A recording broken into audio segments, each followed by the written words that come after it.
Welcome to another episode of Tools, Talents, and Techniques. I'm your host, Dustin Sutton, and today we have an incredible guest who specializes in empowering purpose-driven founders and CEOs to unlock their full potential and transform their businesses. I want you to meet Alaina Schwartz. She is a business coach and a strategist. She helps her clients, 6, 7+ figure founders and CEOs, play bigger and elevate their game. So I'm not going to give you too much of a head up because she's going to introduce herself here shortly, but I'm really excited to have Alaina come on the show and talk about her experience and what she does, because in previous conversations with Alaina, you really get the understanding that she looks at things as from a holistic perspective, but also she has the ability to dive in and really dissect the minutia of whatever it is that she's helping you to achieve your goals. So without any further ado, here she is, Alaina Schwartz. So delighted to be here with you, Dustin. Thank you for having me. Absolutely. The pleasure's all mine. And I've been really excited about having this conversation. And so before we dive into your journey, could you just briefly say hello and say a little bit about who you are and what you do? Yeah. You just broke up for me for a minute, but I think you just wanted me to make an introduction. So happy to do that. Yes, please. Yeah. So I started out as an attorney in the music industry for almost 18 years in New York City. And that's kind of my background. And I was really burnt out, made me very physically ill. I was working 60 to 80 hours a week, although very successful. But I had no time to actually enjoy the money that I was actually earning. And it finally occurred to me that I had really, I had to cop to the fact that I'd put my ladder up against the wrong wall. I put my ladder up against the wall that my parents had for me. It was their agenda for me to be a lawyer, to play it safe, rather than for me to actually, it was something that I was really driven to do.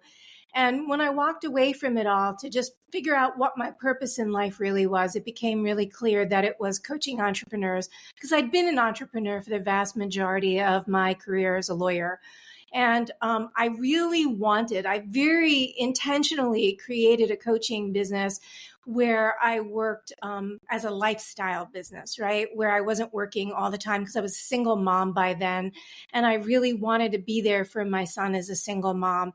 And when I self-sabotaged my own business, I created 6 figures in 7 months in my first year of coaching.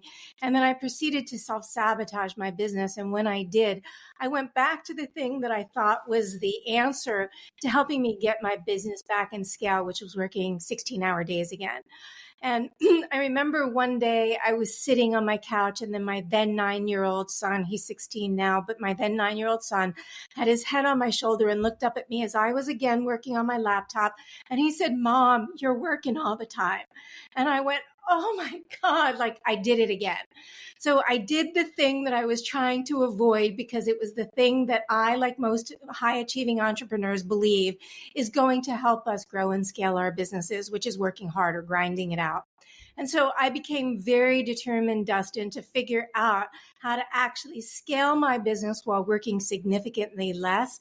And that's what I started helping entrepreneurs do, is be able to create, easily those $50,000 to $100,000 months being in flow, working 20 to 30 hours a week less.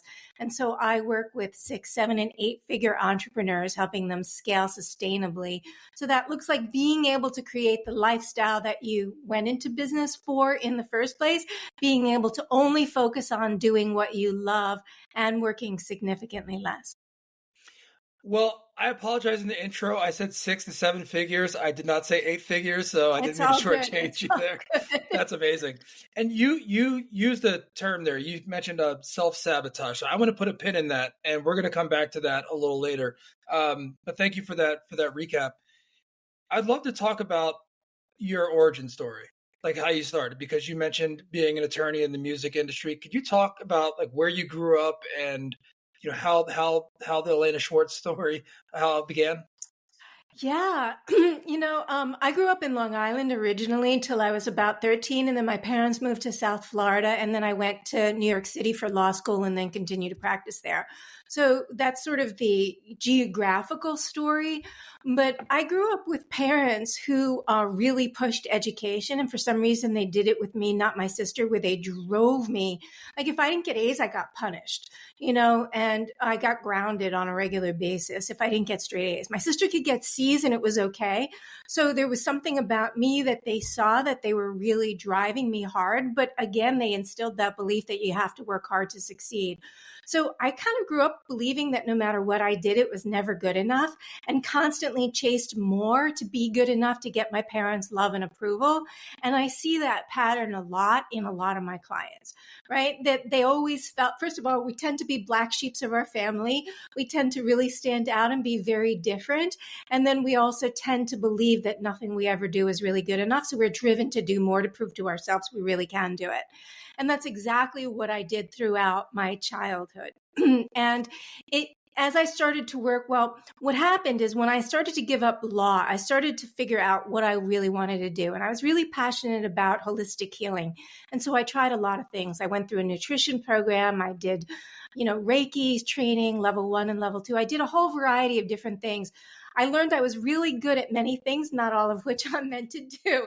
Kind of became a little bit of a Renaissance woman in terms of dabbling in this and that. And then what happened is I went through a dark night of the soul. So I watched all the structures of my entire life fall apart.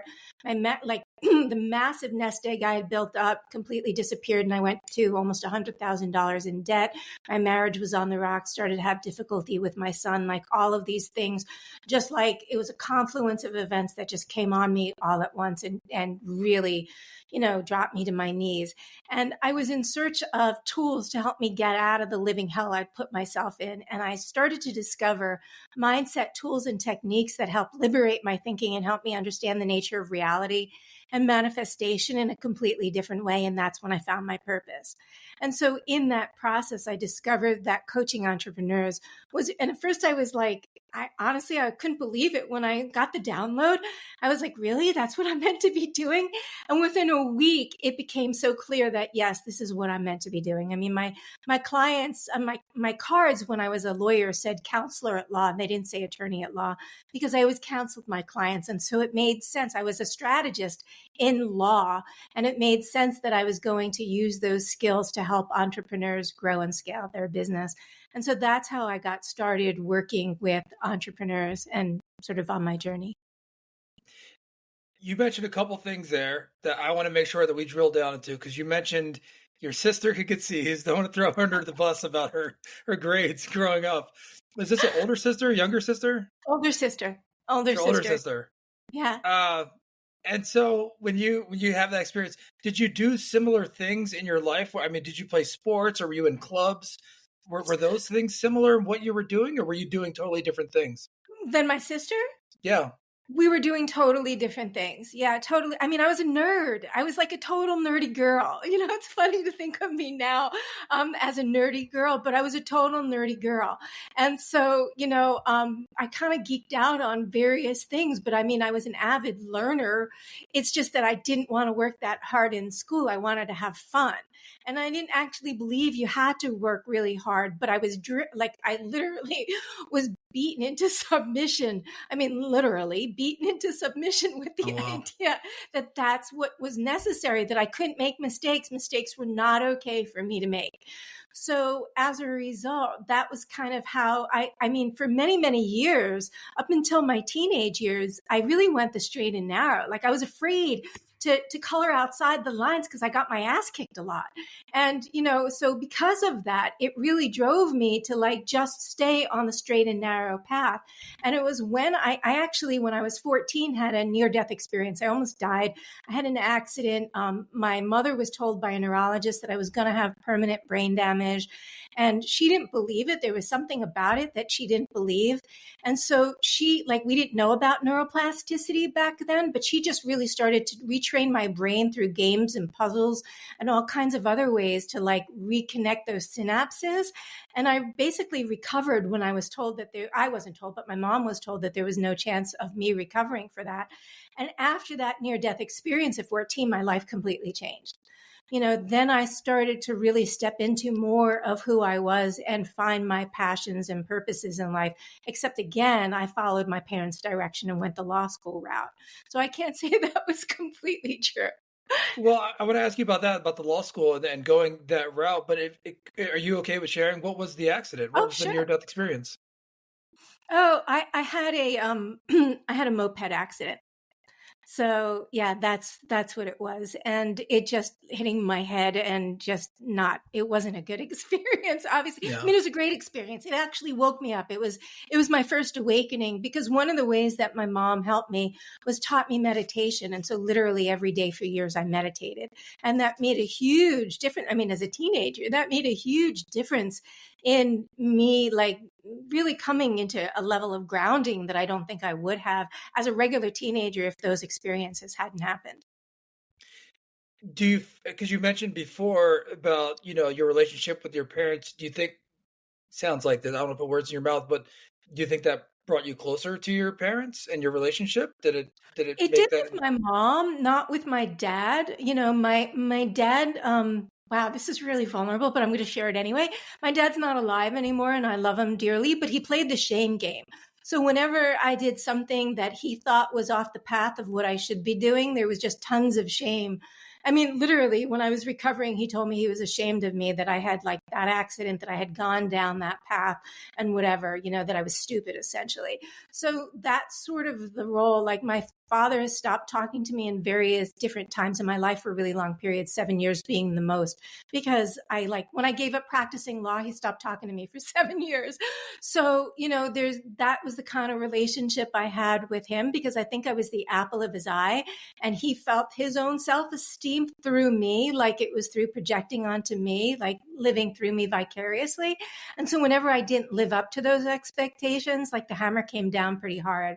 Whereas that experience actually helped me create a relationship with my mom that I didn't have before. And we have Mm. a great relationship now, I will say that. Well, that's good. Finding meaning in things like that, and situations like that, I think is really important, and reflecting, and what we could talk about more of that as we move forward. But I wanted to throw a couple things out here. So as you talk about your path from high school and going to college and law, and then specifically in the music business, tell me about the decision to go to law. I know you said it was your parents pushing you that way. Did you know what type of law, or was that even in, like, what Yeah, was that yeah. experience like? When I was in college, I started out as a psych major, and I actually had enough classes to be a minor. But what I was finding is that the people in the psychology program I was in was trying to get me to pick a school of thought. Like, was I going to be a behavioralist? Was I going to be, to pick a school of thought? And I was a very eclectic, and I still am a very eclectic thinker. I like to take various pieces and fit them together in a way that works for me. I don't tend to follow, like when people ask me who my mentors are, I don't have mentors per se. I could say, I like this piece from that person. I like that piece from that person, but I can't say any one person has really been a mentor for me, because I like to take, as I said, various different pieces. So I became a psych major, and then I really gave that up because I really was disheartened by like the idea that I had to go one way. And then I went into business administration, and I hated it. I didn't like it at all, and I gave it up. And the only other thing that interested me was this legal studies program, and it was mostly legal history. There were 2 pre-law classes, but it was mostly legal history. And I had a couple of professors that actually told the truth about history, and I became very enamored with the truth. And I was like, wow, this is so different than any textbook teaches. This is like what's really going on and what the country was really doing. And I just thought that, to me, was just like so sexy. So I was going to become a history teacher and a college history teacher. And my parents said like I wouldn't make any money. I was going to fall out of the ivory tower. I happened to win both the moot courts that were the 2 pre-law classes. One was an appellate moot court, one was a trial, and a moot trial. And I actually won both of them. And so because I won both of them, they convinced me that that was the path, and it would be safety and security, and I'd make lots of money. And I was dating a musician at the time who moved up to New York City to pursue a career in music. So I was like, okay, if I'm going to go to law, I had a lot of friends who were musicians. That's what I was going to do. I was going to go into music law. So I moved to New York I moved back to New York City with the specific intention of actually pursuing a career in music. And I was able to do it pretty much from the get-go. So you jump right out of law school, you go right into the music industry. Tell me about that experience and working with creatives because you're an eclectic thinker. I imagine there's a business side, then there's the music side. Tell me about that experience and how that all worked. Yeah, in the beginning, like the music industry can be pretty sexy, especially back then. I don't know that it's as sexy now because, like selling records isn't the thing anymore. Selling CDs at the time was a really big thing. And it was just when I was getting out, just the dawn of really going in the digital age. So for me, like I knew a lot of musicians. I worked with a lot of musicians. I went out almost every night to see bands play, to scout bands as well as just because I loved music and I was dating a musician. I ended up marrying him. So, because of that, I was really passionate about music, not necessarily business. And what I discovered was a couple of things. First of all, most musicians don't really appreciate a job well done. Companies know when you're doing a good job. Musicians don't. They just want to get what they get, right? They just want what they want. And if they get it, they're happy. And if they're not, they blame you. But they don't really have a good sense of when somebody's doing a really good job. That was the first thing. And they don't like to pay really well to do it either. So that was the first thing. The second thing was that the music industry was a lot like high school with paychecks. So there was a very old boy network and very immature overall. And so somebody like me who is, I don't want to say this, like more evolved spiritually, I found it really, really hard for me. It was like a really hard road for me. And I was pushing up against that a lot. And as a lawyer, like most people, when they have the leverage and they're making deals, they want to beat the other party to shreds because they have the leverage to do that. And what I started to notice was that people were making deals, but they were blowing up the relationship. So because of the negotiation, oftentimes the parties had difficulty working together after the fact, right? Because one of them got beaten up in the negotiation and then they lost trust in the process.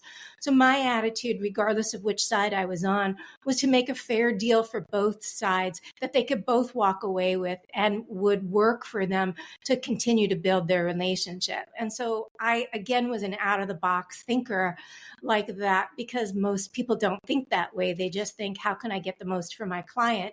Not realizing that sometimes the most from their client is being able to have a harmonious relationship with the people that they're in relationship with. So, there were a lot of aspects of the music industry that were super challenging for me. I mean, there were a lot of aspects of law that were super challenging for me overall. It's amazing to hear you say a win-win situation is out of the box, is outside the box.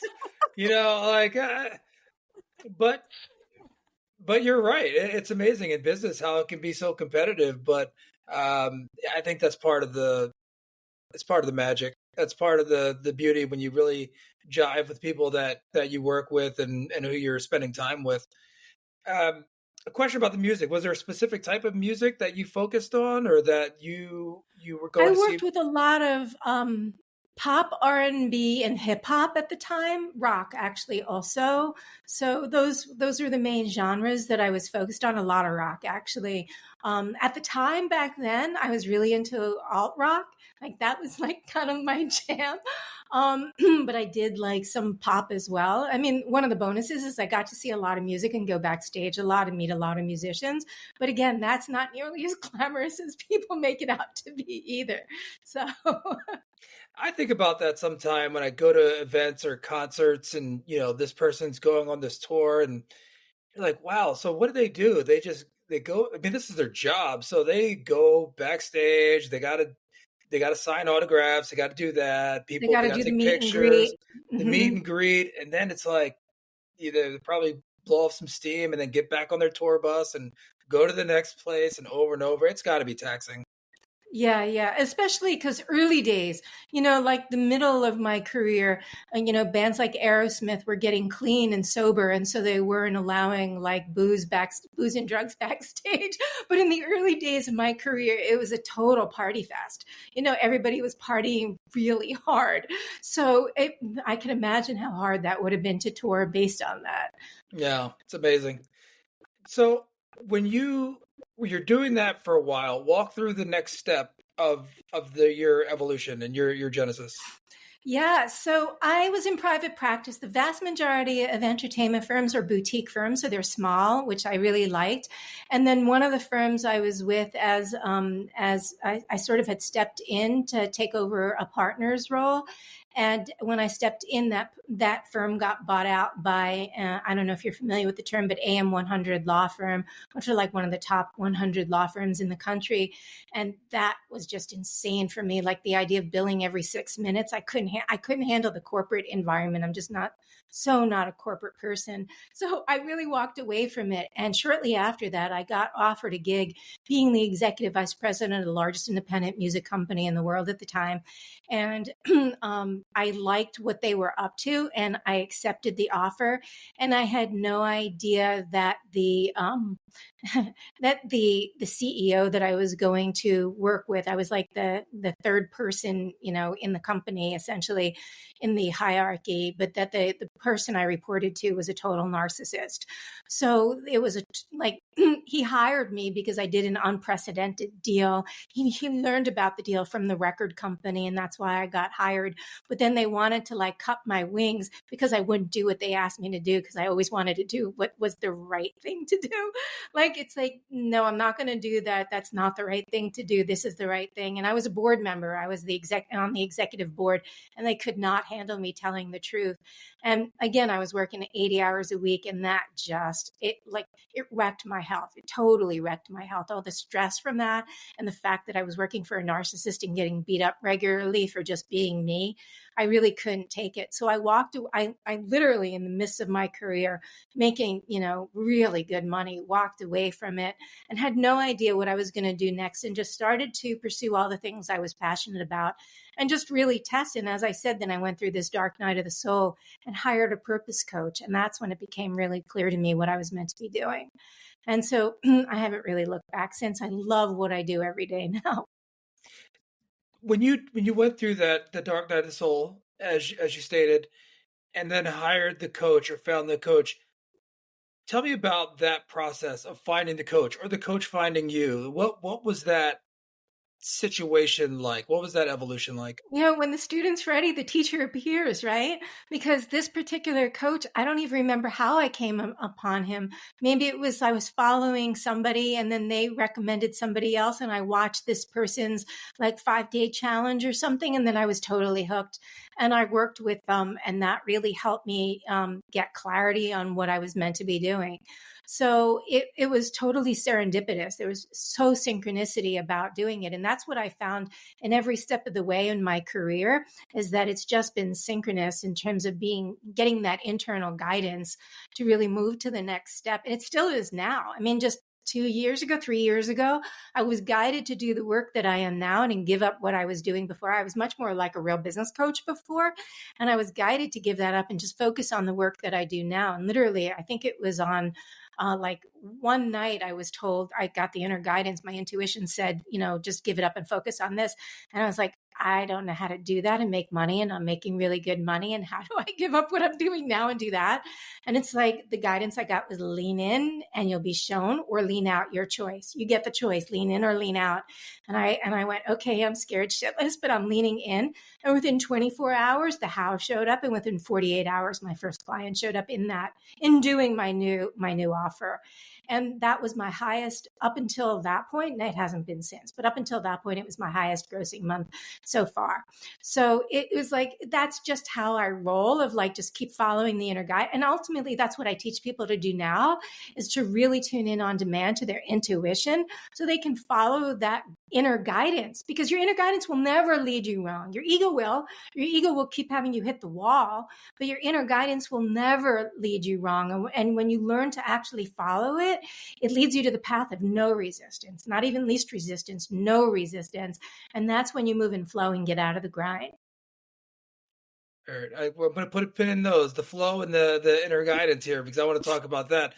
And maybe this question will lead into some of the things that you currently do. But when you worked with that first coach, were there anything, one or two or however many you can think of, things that stand out that were like aha moments that you were, or techniques that he offered? Is there anything that stands out that you were like, oh, wow, I didn't think of it like that before?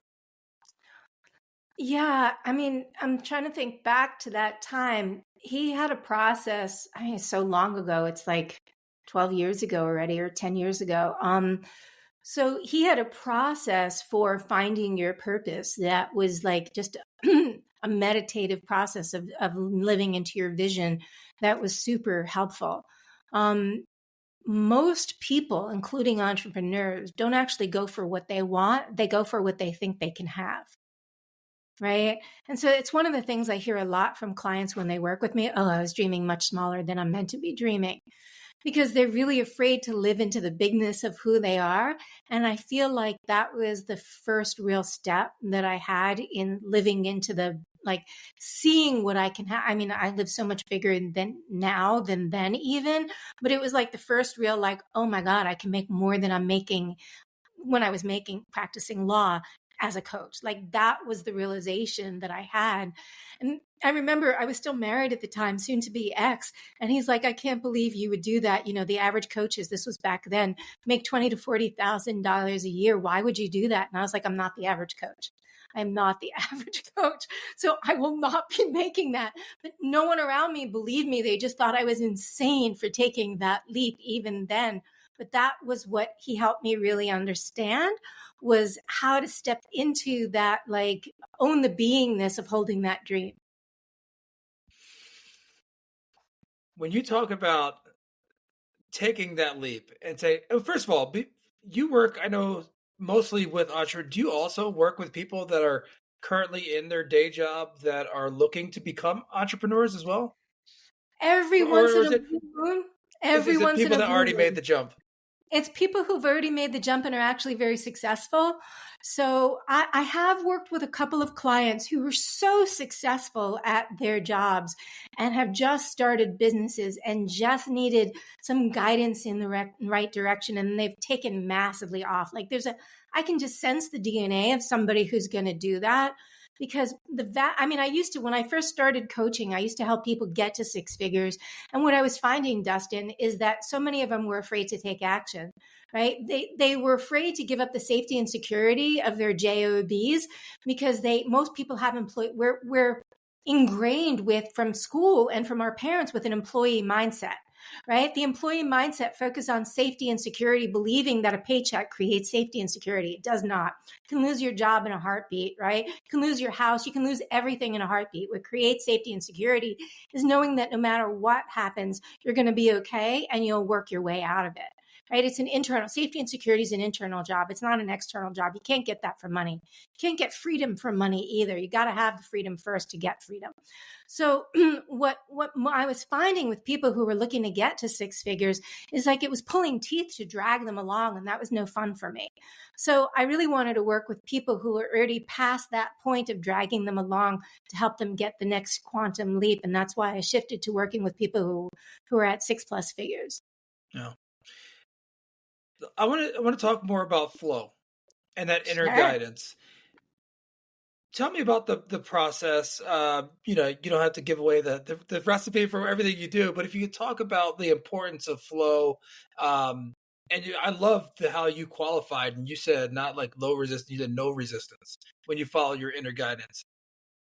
Talk about that. Yes. Talk Yes. about the Yes. importance, how you do it, or why it's important, how you evolve. Like, tell me the whole thing. I want to hear it all. Yeah. At any given moment, we have two paths. One is to follow the ego guidance. One is to follow, I'm going to call it your higher self guidance, right? Your higher self is this like infinite version of you that's all knowing, can tap into from a quantum physics perspective, any thought that's ever been thought or ever shall be thought already exists in the now. Past, present, and future already exist in the now. This is quantum physics. Like, I didn't make this up. It's not woo, it's quantum physics, right? And so when you think about the ability that all the past, present, and future exists in the now, then there's a part of you that already lives in the past, present, and future, already knows what's possible. If you take choice A, it already knows the consequence of choice A. If you take choice B, it already knows the consequence of choice B. If you take choice C, and there's infinite choices, right? And its job, our higher self's job, is to guide us to the path of no resistance, to guide us to actually what's in our highest good way. That's what flow really is. I'm sure that every one of your listeners has been in the zone at some point, especially if they've ever done athletics. There's this moment when you just like everything just seems to be going in the right direction. Synchronicities just happen like that. Resources seem to appear. Time seems to stand still, and you're just hyper focused, right? And just this effortlessness. And it's not that you're not putting effort towards it, but there's an effortlessness around it. That to me is flow. And we have the ability to create those states on demand, like anytime we want, on demand. And it's just by not following the ego guidance. That's it, by following the highest good guidance. And ultimately, there are two words with what's in your highest good. There's 100% responsibility. When you take 100% responsibility for your life, and what I mean, and I don't mean obligation. Obligation is ego. It's not truth. Taking 100% responsibility means I created my reality, everything in it, all the things that suck, all the things that I love. I created it. I put it there. And if I don't love it, I have the power to change it in a way that I do love. That's responsibility, right? Nobody did this to me. It's all happening for me. This is responsibility. I put it there. I'm not a victim to life. Right? And when I can take responsibility for having created the mess of my life or the chaos in my life, then it empowers me to actually shift it in a way that I want to and manifest what I want instead. Because we're mostly manifesting by default. We're mostly manifesting. That's where self-sabotage comes in, from the subconscious patterns in our subconscious mind, right? From the blocks and limiting beliefs and self-sabotaging patterns. And so when we're able to remove those, get them out of the way, neutralize them so they're no longer impacting us in a tremendous way, then we get to follow that intuitive guidance. I'll call it the higher self guidance, that intuitive guidance. That is what your intuition is. I know that every one of I've asked this to hundreds of people. Have you ever gotten a download in the shower, on a walk, or 3 a.m. genius moment? And everybody has said yes. They've had that intuitive guidance. And when you follow it, it allows for magic to happen. And when you don't, it's created some challenge, right? And so what I'm essentially training my clients to do is to be able to tap into that guidance on the regular, as well as learn how to follow it so they don't self-sabotage themselves. Because here's the thing. Let's take this, for example, as your subconscious mind. Your subconscious mind's number one instinct is not actually for survival. It's the familiar. And it's because the familiar keeps you alive. It knows that if you keep repeating the same patterns over and over again, Dustin not dead. And as long as Dustin's not dead, it's done its job. But everything you want is in the unknown. It's out over here. So what happens is you start to take steps out into the unknown, and your subconscious mind searches its database and go, okay, where have I done that before and survived? But you haven't done it before. It's in the unknown. And so it freaks out and creates some form of self-sabotage to move you right back in over here. Right? And so you're going like this all the time. And maybe you step out over here and your comfort zone expands a little, but what you want's out over here. And then you go to take another step, self-sabotage, self-sabotage, self-sabotage, right? So it's about learning how to break those patterns, habituate yourself to different patterns of success, habituate your thinking to success thinking, and then following the inner guidance. Does that make sense? It makes sense. And I would love if you could give an example or two of how that actually works, like how to do that. Are there techniques that somebody can do? Oh yeah, for sure. To do that, could you give a couple examples? Yeah, I'll give you examples of results because I would have to walk you through the whole process for the techniques, and Sure, that would whatever you, because yeah. I know from my perspective, and I'm tracking everything that you're saying right now, and I think it's important. I know in my experience to take little steps, right? That I've taken little steps. I've taken big steps. I've taken leaps.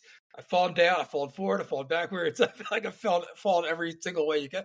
But that actually has helped me build a confidence to try other things and to do different things. And part of it's because, and there's been many cases where I just haven't been comfortable in wherever I was or whatever I was doing. So that actually forced me to do those things.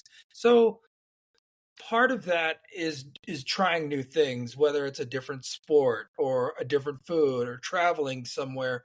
So I get it. But when you talk about being able to enter the flow state at any moment, I'm just wondering if there's example, like, here's something Yeah, that you can do, whether yeah. it's the music, like anything, meditation, whatever it is. I don't, so yeah, I'd No, love to no, hear it it. isn't. And there are actually tools and techniques that I use to help my clients clear their ego out of the way. So you cannot tune into the inner guidance when your ego is speaking loudly. You just can't. I can't tune into other people. Like I channel other people as well. That's how I help them clear their own beliefs at a DNA level. Like energetically, we carry this stuff. Like our DNA is really, from an energy standpoint, encoded vibration.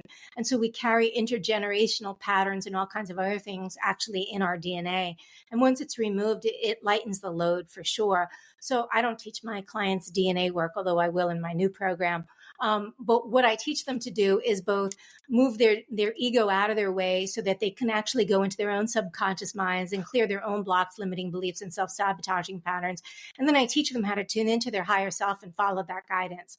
I also teach them everything is made up of energy. Again, quantum physics, we are only 0.00001% matter. That means 99.9999% energy. Right? It's much easier to make a transformation by changing energy than it is by trying to change matter. Matter is just the effect. We are the cause, right? And so when we shift the cause, we get a bigger change of the effect rather than changing the effect, trying to change the circumstance. So changing the inner game is where you change the cause so that you can have a different effect. And so what people can learn to do is then channel essentially their own higher selves and then follow that guidance. And so, as I said, everything is energy. You can also tune into the energy of your business. Your business wants you to do specific things. It wants you to hire specific people. It wants you to use specific strategies that are aligned with it. It's why a lot of strategies don't work for a lot of people. They're not aligned with them. Right? Sometimes it's just that they're not in the right frequency to be using them, but other times they're just not aligned strategies. So by aligning with the strategies that are right for your business and hiring the right people, it does create that forward momentum that moves you in flow, right? Because now you're following all the guidance. So you're staying on the path of no resistance. And that's what really does it. Resistance comes from some form of belief that we have about why it's not going to work or why life is not going to work in some way. It's either a thing we think there's wrong with us or life, right? That's what creates resistance. I'm afraid I'm going to fail. You spoke so well to that because, most people only move out of their comfort zones when they're feeling enough pain to actually do it. Most people are moving away from the pain. They're not moving towards their goal. Right? The vast majority of people are moving away from the pain they're experiencing. And what I do is help remove the pain so you can actually move towards your goal by quantum leaping. Like incremental growth is great, but it's slow. And if you want to take the slow path, like speed is a choice. You don't have to take the quantum leap path. You don't, but I like to help my clients quantum leap because they tend to like speed also. And I tend to like speed. I tend to like to move fast. I think fast. I talk fast. I tend to like to move fast. And I want to make those quantum leaps for myself. And that's what I help my clients do is make those quantum leaps. So you asked for a story. I was working with a client. He's a marketer and he had sold a business a decade before for $20 million, right? He had sold a very successful business for $20 million. He then started a marketing business. His first business wasn't marketing. And he had a client that was a high six-figure client for him. He helped them get to $1 billion in their business through marketing. He didn't have a tight agreement with them. They sold the ownership and they dumped him. Right? He ended up going bankrupt and getting divorced. And for 4 years in a row, he was in a survival mode, like just barely eking by. And he was also incredibly defensive, would fight a lot with potential clients. There would be constant inner friction, constant drama created. And by the third month of us working together, first of all, he was in flow. He had a different sense of love for himself. He stopped fighting with potential clients. He started to get himself out of situations where drama would be creating. And in his third month, he created six figures. Right? That's not an uncommon phenomenon. So if it was, but that's typically what happens when clients start working with me is somewhere around the 45 to 60 day mark. clients will then see this like massive quantum leap in their results. Another client just recently, first 2 months, he could feel the shift in his state of being. His wife got on and celebrated and said she loved me because she could feel the difference in his focus and in his energy and how he was showing up in their marriage. In his third month of us working together, he booked income that exceeded his last 2 years of income combined. That's amazing. That's amazing. I have a couple questions about, what you're seeing in most people. Number one is, if there's somebody, because you talk about energy and there's a spiritual, not even undertone, overtone, like it's what it is. It's very holistic. And you have are there any challenges that you faced with people that didn't understand this or were a little hesitant or thought it was too woo-woo or whatever? Like, what is that like when you're helping people get through that? Here's the thing, results don't lie, right? So you can tell exactly where you are by the results that you're getting. And I have had a few of those clients who didn't realize when I talk about mindset work that this is what I was talking about. But typically they're in a group environment and they're hearing the success stories of other people. And that will help them get on board where I'm just like, lean in and trust. I know this is totally out there, but just lean in and trust. Because I also do very practical stuff. I help my clients dial in their messaging. It's super important. I help them get clear on the scalable model. I help them get clear on what their business wants from them and the strategies they're meant to use to going forward. Those are parts of what I help my clients do on a long-term basis. So it's both and, right? I mesh the woo with the do because I'm all about the tangible results. Like being spiritual is awesome in and of itself, but if it's not leading to tangible results, there's something off with it. The idea that you have to be spiritual, you can't make a lot of money, that's BS. We're meant to we are abundant beings. We're meant to live in a land of abundance, right? But that's an inner state of being. It's not an outward experience. And so when people start to realize you have to change the inner game to change the outer game, they tend to embrace those tools because we're working on both and at the same time.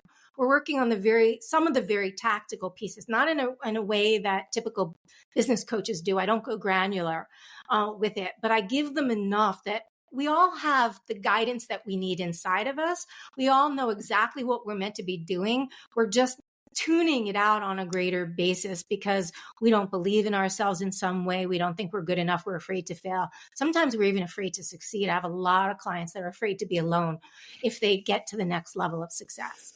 Right? A lot of my clients fear that because they're already way above where most of their peers and colleagues and friends are to begin with, that they're afraid that they're just going to blast off and be in outer space by themselves. So on a success level. So, I do have clients who come in sometimes with that, but in a very short period of time, they embrace it because they can see the difference that they feel in themselves. They can feel the difference in what happens in their lives where that inner friction. Most of what we do during the day, Dustin, is not hard. It's the inner friction it's the thoughts we have about what we're doing that make it hard. Right? It's not the things themselves that are really that challenging. Sure, you may not know what to do. You may need to up-level your skill. Up-leveling skill in and of itself is not that hard. It's the thoughts you have about up-leveling skill that make it hard. Right? Yeah, I would love to dissect the fear of success. I would love to dive into more what does that look like? And you gave a brief glimpse into that. Can you talk about that? Like what that looks like and how that shows up in people? Yeah, it shows up in a couple of different patterns. One I just said, and the other one is that they're going to outshine everyone else, right? So it's like, do I really deserve to be at this level when everyone around me isn't? I feel like I should take them along and I should only go so far as I can take them along with me. And there's a level of wanting to take responsibility for people around them. And that just doesn't work. We're not responsible for anyone else. I go back to what I said in the beginning, we're 100% responsible for ourselves. And no one can take responsibility. Even if you try taking responsibility, you just cut and paste their shit onto your timeline to deal with, but you don't take it off theirs. They still have to deal with it, right? So we can't take responsibility. Universally, it doesn't work. It's not universal law. So, but they are afraid that they're going to leave people behind. And then the biggest thing that I see is being alone, that they become unrelatable to the people around them, that they no longer can relate to the people who are in their circle and have to create a different circle and are afraid that there aren't enough people at that level to create that circle with. So those are the typical two beliefs that I see with the fear of success. Also stepping into their own greatness. Like I have a lot of people who have really, really big visions. You know, they may be at $500,000 now, but they literally have $50 million visions. And it's like, can I really do that? Like, what if I'm really wrong about myself and find out that I really go for it, really put myself out there and really can't do it? Right? That's another one that I see that comes up a bunch. Wow, that's the deep end. I tell you, you're in the deep end stuff right there. That's the level. I only like to play at the deep end of the pool.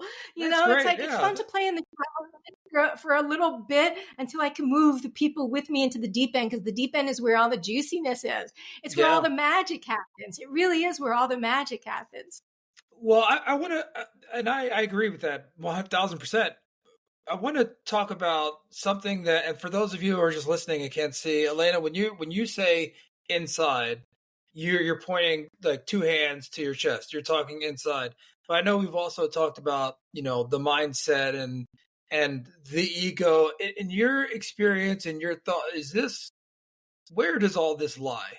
I mean, I know you mentioned quantum physics and all those things, but you're saying inside, you're pointing to the chest. And one thing that I've thought about and talked to several people about is about aligning your head and your heart. And like, you gotta, use your head, but also you got to follow your gut and your instinct, your chest. Like, how do you think about those things and where that is? Yeah. Our heart's a really good barometer of where we are. Like our emotions, our feelings are good barometers of exactly what we're feeling, because negative feelings really only arise from, again, the thoughts we have about what happened, not because what happened is actually true. It's just the meaning we gave an experience. That's where our feelings come from.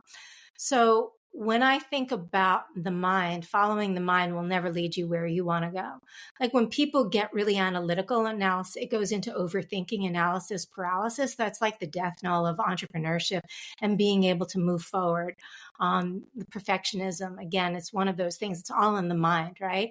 So where these things occur is the subconscious mind. Now I point to my head when I talk about the subconscious mind, but the truth is your subconscious mind's everywhere in your body. It's not just in your head. It's just this, it's the layer of where these limiting beliefs. So between the age of conception to age 7, we are in the dominant brainwave of theta, which is the brainwave of hypnosis. Our neofrontal cortex hasn't been fully developed yet. So our ability to reason hasn't been, and our logical senses haven't been fully developed yet. So we don't have the ability to reject anything. So when we're told we should be ashamed of ourselves, we all of a sudden think, oh, I thought I knew who I was, but now I should feel shame for who I am. You don't know who do you think you are? Right now, oh, I thought I knew who I was, but I must be not who I thought I was. You're bad, or you'll only get this if you're good. Well, then I'm bad. So we start taking on these beliefs as true, and we start conforming ourselves from the people who we really are to the people who we think we need to be to get the love and acceptance from our parents based on what our parents are telling us, which is based on their own limiting beliefs as well, right? It's just passed down from generation to generation around this. And so now we've created this whole identity construct, masks that we put on of this belief system of who we believe we are. And everything we do from then on is through that lens of perception that we have based on who we think we are. All the inaction we take is based on that.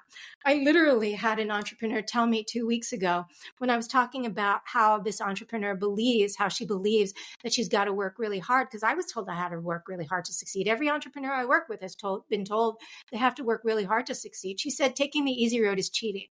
And I was like, so if you have the result that you want and it's 90 yards out versus 9 miles out, you believe you have to run the 9 miles instead of the 90 yards out. She's like, absolutely. That would be too easy. There's something wrong with it then. Right? So that means when they're presented with an opportunity, if the opportunity seems too easy, they won't even see it. It's like they have blinders on to see it. They won't even see it. They'll always choose the hard road. right? That's what these limiting beliefs do. They redirect us to only focus on the things that match those limiting beliefs. So as a result, people keep getting the same results over and over and over and over again, and then banging their head against the wall, or maybe their incremental growth, snail pace at best. And then they're wondering why it's like that. Or maybe they had massive success one year, but then they tanked their business the following year, and they can't understand why they weren't able to sustain it. I mean, all of those things show up with my clients. I think one of the things that you mentioned about fear of success or fear of greatness. And I take back to what you said earlier about mentors and finding little pieces from here or there, and just taking different things from different aspects of your life. And I would just imagine, and maybe I'm just thinking from my own lens and perspective, is sometimes like you don't know what greatness really looks like. Exactly. Right? Exactly. Like you Yeah, have this idea of it, and if there's the pathway to that of like, right. I think it's like that. And so there's a lack of confidence in taking those steps or taking those leaps into whatever that is. Yeah. Yeah, but you and I were talking at the beginning, and you said the answer to that, which is trusting yourself. Yeah. Right. So that's one of the things that I help my clients do. And it's part of the accountability process. Accountability for me is really about helping you develop trust with yourself. Because if you don't trust yourself, if you say, I'm going to do XYZ, but you continually not do XYZ, you no longer have trust with yourself, then you can't trust that it's going to be okay for you to take that step and step out into the unknown. Right. So by building trust with yourself and going, okay, I do what I say I'm going to do. I can count on myself to do that. Then when you say I'm going to do XYZ, then you know it's okay to do XYZ. So you got to build that trust with yourself. And that's where confidence comes from, because trusting yourself is an inner game, but confidence in and of itself comes from self-belief is the inner game. Confidence comes from actually doing something and learning that you can do it. Right. But how do you learn you can do it? You got to do it first. Yeah, and I like what you said. Turn the woo to the do. Woo to the do. Exactly. Yeah, that's amazing. Exactly. That was the first time you said that, was it? No, it wasn't. No, I couldn't have been. Oh, that's too good. That's too good. So I'd also imagine that, especially if you have somebody who's people that are entrepreneurs and they're having a certain level of success, I'd imagine it's important. And correct me if I'm wrong, or streamline this. That people that are coming from at some level of success in their previous career is part of, or I guess the question is part of the process taking those aspects of that person that they've had success before and finding ways to incorporate them in their current practice and what they're doing? That's a great question. Success is transferable for sure, but here's the thing. It's very different for people from a mindset perspective. When you were really excellent at your job, when somebody was paying you to do it, and the whole your paycheck wasn't based on exactly what you were doing, versus then stepping out into your purpose, and now you only eat what you kill. Right? Because when you go from the perspective of having to move out of that employee mindset into an entrepreneurial mindset, which is a growth mindset, right? Even though those skills are transferable, a lot of limiting beliefs come up that weren't there when you were getting a regular paycheck. Right? When now all of a sudden your success is completely dependent upon you and what you do, and especially when you have team members and you're responsible for paying them every month, now all of a sudden the pressure is very different. And that's often what messes with people's minds more than anything else, is the pressure to continue to do that. Right? So like my overhead is very different now than it was 10 years ago. When I couldn't make, when I was having difficulty, say 10 years ago, it was very different with the amount of money I needed to come up with now than paying my whole team and all the expenses that my business has. Right? Completely different experience. And that's what it's like call it quality problems, but it's a next level experience, right? So it plays with the mind in a very different way. Yeah, and I love whatever those challenges that you're faced with now, based on everything that you're saying and how you're approaching it, you are tackling them the same way, like with the same a solid foundation of how you're addressing those things and bringing your whole self. And wow, this has been, Alaina, this has been such a fun time. I really appreciate you coming on and sharing more about what you do and how you do it and how you got here. Before we Appreciate leave, this conversation with you, Dustin. So thank you so much. yeah, it's amazing. This is fantastic. Before we leave, is there anything that you want to leave our viewers and our listeners with? Yeah, I would love to offer them a free gift. So I became, because I worked 60 to 80 hour weeks, both in my own business as well as, as a lawyer, I really became super passionate about helping people work less. So I typically help people shave 20 to 30 hours, if not even 40 hours off of their work week on the regular. And so I've created a free gift for your listeners that I would love to offer. And it's about 3 steps to shave 20 to 30 hours off of your work week while making more. And so I would love to offer that for free. And they can find that at www.alainaschwartz.com/time. That's where you'll find the free gift. www.alainaschwartz.com/time. Fantastic. And I will include that and some other references for some of your contact information in the show notes as well. I really appreciate that. Thank you. It's been such a pleasure.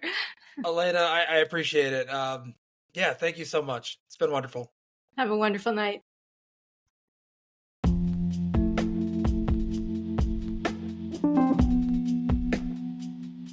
Thank you so much for tuning in to this episode of Tools, Talents, and Techniques. We hope that you enjoyed the conversation. And if you did find value in the episode, please consider subscribing to the podcast on your favorite platform, leaving a review, and sharing with your network.